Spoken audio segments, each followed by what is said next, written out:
Atom bomb Pakistani, target ईरानी, अरब युद्ध का mastermind Saudi.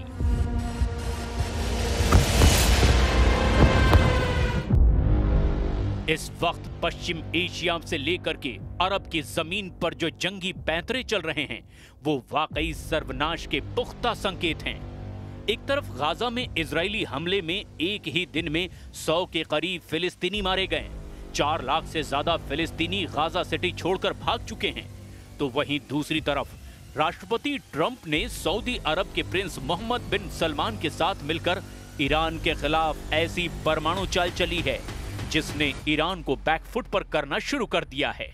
हैरानी की बात तो यह है कि अमेरिका और सऊदी अरब ने मिलकर पाकिस्तान को अपना पहला परमाणु मोहरा बनाया और फिर अरब की जमीन पर सऊदी अरब को पाकिस्तान के परमाणु बम के जरिए परमाणु संपन्न देश बनने का रास्ता साफ कर दिया है। चौंकाने वाली बात तो यह है कि जो दावे किए जा रहे हैं कि सऊदी अरब और पाकिस्तान की परमाणु हथियारों की डील इजराइल और भारत को ध्यान में रखकर की गई है, उस दावे को ठेंगा दिखाते हुए अब पता चला है कि सुन्नी मुस्लिम देश सऊदी अरब शिया मुस्लिम देश ईरान को टारगेट करने के लिए पाकिस्तान को परमाणु मोहरा बनाकर इस्तेमाल कर रहा है। यानी ईरान के ऊपर सऊदी अरब पाकिस्तान के परमाणु बमों से हमला कर सकता है, क्योंकि ईरान एक शिया मुस्लिम मुल्क है और सऊदी अरब से उसका 36 का आंकड़ा हमेशा रहा है।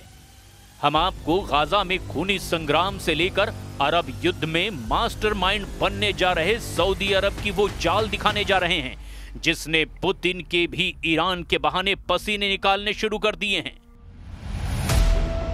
ईरान पर गिरेगा पाकिस्तानी परमाणु बम, अमेरिका का मोहरा सऊदी अरब।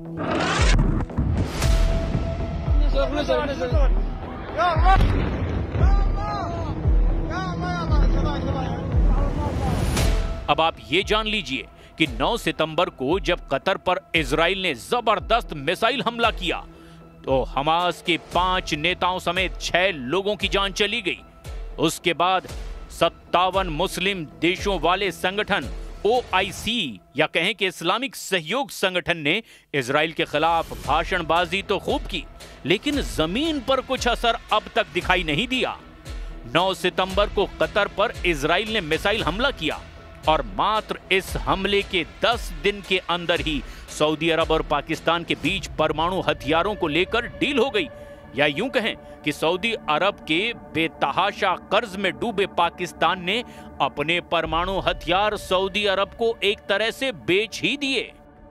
एक्सपर्ट्स का दावा है कि इस पूरी परमाणु और युद्ध की डील के बीच अमेरिका के राष्ट्रपति ट्रंप हैं, जो ईरान के साथ साथ रूस को भी पश्चिम एशिया में कमजोर करना चाहते हैं, क्योंकि ईरान ही ऐसा इकलौता मुस्लिम मुल्क है जो रूस का आंख मूंद कर यूक्रेन युद्ध में साथ दे रहा है, और ईरान ही इकलौता ऐसा शिया मुल्क होने वाला है जिसके पास अपने दम पर खुद के हथियार हो सकते हैं। पाकिस्तान और सऊदी अरब ने 17 सितंबर को रियाद में एक रणनीतिक पारस्परिक रक्षा समझौते पर हस्ताक्षर किए। इस समझौते पर पाकिस्तानी प्रधानमंत्री शहबाज शरीफ, सेना प्रमुख फील्ड मार्शल आसिम मुनीर और सऊदी क्राउन प्रिंस मोहम्मद बिन सलमान ने हस्ताक्षर किए। ये समझौता 9 सितंबर को कतर पर हुए इजरायली हवाई हमले के लगभग 10 दिन बाद हुआ, जिसमें हमास नेताओं को निशाना बनाया गया। कई रक्षा विशेषज्ञों ने दावा किया कि इस समझौते से भारत और इजरायल को खतरा बढ़ गया है। हालांकि पाकिस्तान की रहने वाली किंग्स कॉलेज लंदन में डिपार्टमेंट ऑफ वॉर स्टडीज में सीनियर फेलो आयशा सिद्दीकी के मुताबिक सऊदी अरब ने यह सौदा ईरान को ध्यान में रखते हुए किया है। आयशा सिद्दीकी ने यह भी कहा कि इस सौदे को अमेरिका का समर्थन हासिल है। एक मीडिया में लिखे लेख में आयशा सिद्दीकी ने कहा कि इस समझौते के समय पाकिस्तान में 2 व्यापक प्रभाव पैदा किए। पहला ये कि इजरायली आक्रमण से भयभीत और अपने सहयोगियों की सुरक्षा के लिए अमेरिका पर भरोसा न करने वाला सऊदी अरब सुरक्षा के लिए पाकिस्तान की ओर देखने लगा, और दूसरा ये कि ये समझौता एक व्यापक सुरक्षा समझौते की ओर ले जा रहा है जिसमें पाकिस्तान मध्य पूर्व में शांति का गारंटर बन सकता है। ऐसी अवधारणाएं निश्चित रूप से भारत के साथ हाल ही में युद्ध की स्थिति के बाद खास तौर पर अमेरिकी राष्ट्रपति डोनाल्ड ट्रंप के 5 जेट मार गिराए जाने वाले बयान के बाद से बनी हैं। आयशा सिद्दीकी के मुताबिक 3 बातें ध्यान करने योग्य है। पहला, पाकिस्तान दशकों से सऊदी अरब की मदद करता रहा है। दूसरा, ये वास्तव में इजराइल का नहीं बल्कि ईरान का मामला है। और तीसरा, इस कदम को संभवतः अमेरिका की मौन स्वीकृति हासिल है। उनके इस बयान का आधार यह भी है कि अमेरिका कभी भी ऐसा नहीं करेगा जिसका नकारात्मक असर इजराइल पर पड़े। अमेरिका और इजराइल पक्के दोस्त हैं। कतर भी अमेरिका का खास है। इसके बावजूद अमेरिका ने इजरायली हमले को लेकर कतर का समर्थन किया। ये बताता है कि अगर सऊदी अरब अकेले अपने दम पर यह समझौता करता तो अमेरिका जरूर इसमें अड़ंगा लगाता, लेकिन अमेरिका ने ऐसा नहीं किया, समझौता होने दिया। सऊदी अरब ईरान के परमाणु हथियारों को इजराइल की तरह अपने अस्तित्व के लिए खतरे के रूप में देखता है। सऊदी अरब सुन्नी इस्लाम का नेता है, जबकि ईरान शिया इस्लाम का। ईरान तेजी से परमाणु हथियारों के विकास पर काम कर रहा है। ऐसी आशंका है कि उसके पास अभी इस वक्त वर्तमान में कई परमाणु बम बनाने लायक समृद्ध यूरेनियम मौजूद है। हालांकि हाल के ही समय में इजराइल और अमेरिकी हमलों के कारण उसके परमाणु कार्यक्रम को भारी नुकसान पहुंचा है।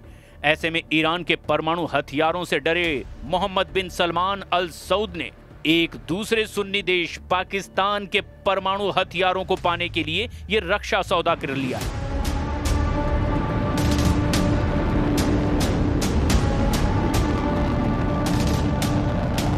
और मौसम इस वक्त तराजू में क्योंकि जब होता है कि एक पर हमला दूसरे पर हमला, तो फिर ज़ाहिर पाकिस्तान की तो भारत के साथ नहीं बनती। और हालिया भी जंग हुई, तो क्या ये समझा जाए कि बाकायदा तौर पर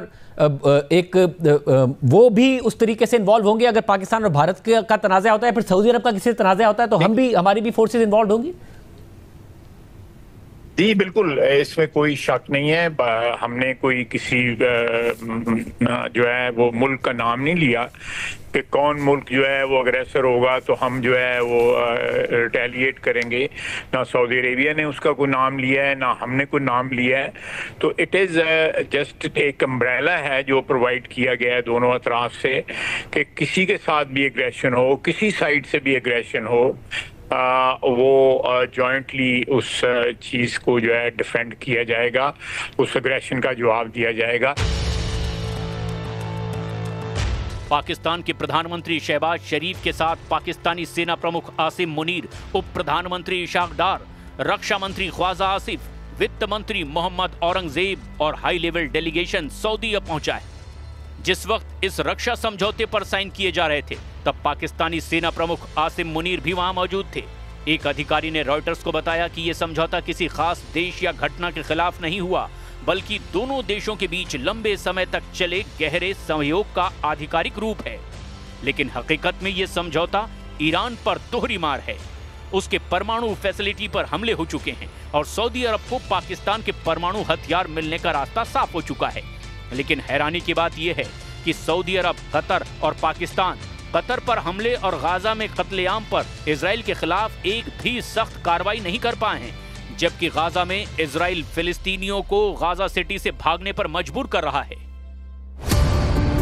Gaza to Saudi Arab, Trump Netanyahu का अरब युद्ध।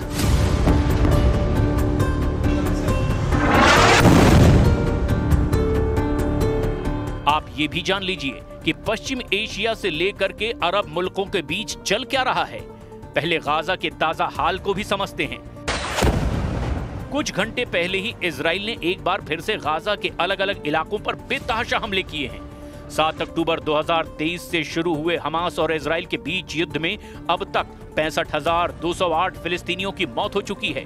1,66,271 लोग घायल हो चुके हैं।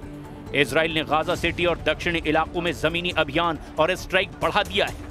वहीं हमास का दावा है कि अब भी लगभग 6,50,000 इजरायली बंधक हैं। ऐसा दावा किया जा रहा है कि गाजा सिटी में इजराइल जो कर रहा है उससे साफ हो रहा है कि उसका मकसद एथनिक क्लींजिंग करना है। लाखों लोग इस वक्त इजरायली हमले की वजह से बेघर हैं। शहर में कई बिल्डिंग्स को आईडीएफ के जरिए तबाह किया गया है। ऑपरेशन में सिर्फ 2 हफ्ते में 20 से ज्यादा टावर ब्लॉक ध्वस्त कर दिए गए हैं। सेना का कहना है कि इन इमारतों का इस्तेमाल हमास करता था, जबकि स्थानीय लोग और संयुक्त राष्ट्र मानवाधिकार कार्यालय यानी OHCHR इसे नागरिकों को जबरन उजाड़ने की कोशिश बता रहा है।